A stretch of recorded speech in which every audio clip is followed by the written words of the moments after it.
Good morning everyone, প্রিয়া অক্ষয় ব্লগসের একটি নতুন ব্লগে আপনাদের সবাইকে স্বাগত জানাচ্ছি। আমি প্রিয়াঙ্কা। আশা করছি আপনারা সবাই ভালো আছেন, আমরাও ভালো আছি। আজ মঙ্গলবার, আর এখন এই সকাল 6:30 মতো বাজে। আজও ঘুম থেকে উঠতে যথারীতি দেরি হয়ে গেছে। আজকে মা আমাকে ঘুম থেকে সকালবেলা ডাকেইনি। আর কালকে রাত্রিবেলা আমার আর আমার মায়ের দুজনের একজনেরও ঠিকঠাক মতো ঘুম হয়নি।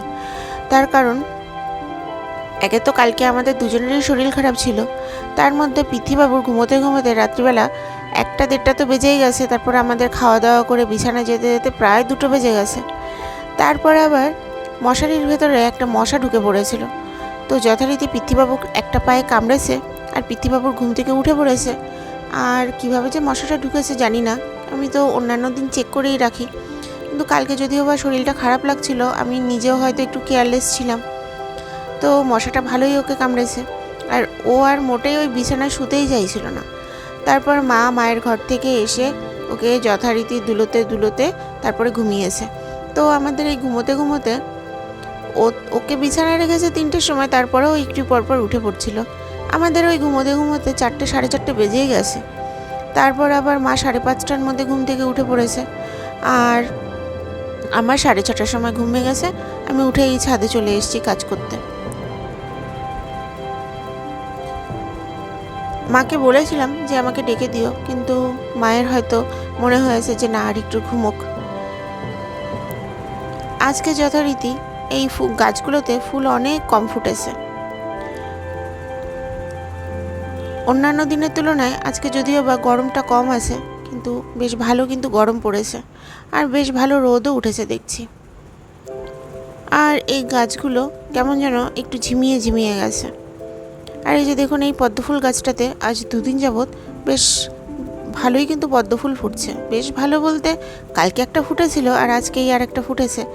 আর এই যে দেখুন, এই টগর ফুল গাছটাতে নামে মাত্র কয়েকটা ফুল ফুটেছে আজকে। দেখছেন তো রোদের কি চমক।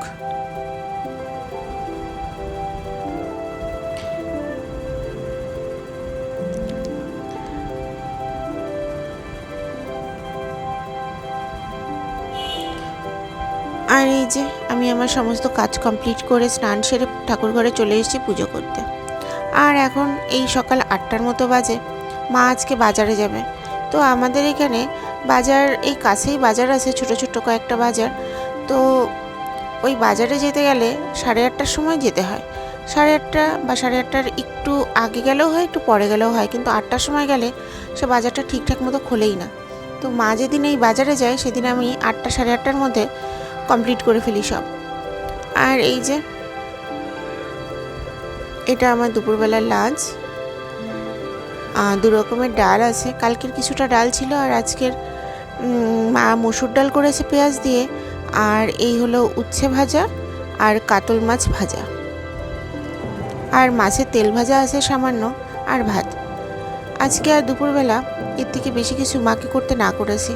আজ সারাদিন ভীষণ ব্যস্ত ছিলাম, যেমন আমি ব্যস্ত ছিলাম তেমন মা ব্যস্ত ছিল। মা তো বাজার থেকে এসে পৃথ্বীবাবুকে ধরেছে, আর আমি একটু বাইরে গেছিলাম, আমার কিছু কাজ ছিল, তো সেগুলো কমপ্লিট করে এসেছি বাইরে থেকে। তারপর আবার মা রান্না করতে যাবে, অনেকটা দেরি হয়ে যাবে। আবার পৃথ্বীবাবুকে স্নান করানো আছে, ওর রান্না করা, ওকে খাওয়ানো। তো এই কারণে আজকে একটু শর্টকাটেই রান্না করতে বলেছি। আর এই যে পৃথ্বীবাবু দুপুরবেলা লাঞ্চ সেরে এখন খেলছে। এই খেলবে কিছুক্ষণ, এই হুটোপাটা খেলা তো না, এটাকে বলে হুটোপাটা করা। এই চলবে এটা কিছুক্ষণ, তারপর সে ক্লান্ত হবে, অ্যান্ড তারপর সে ঘুমোবে। আর তারপরে যে আমার আর আমার মায়ের কিছুক্ষণের জন্য বিশ্রাম হবে।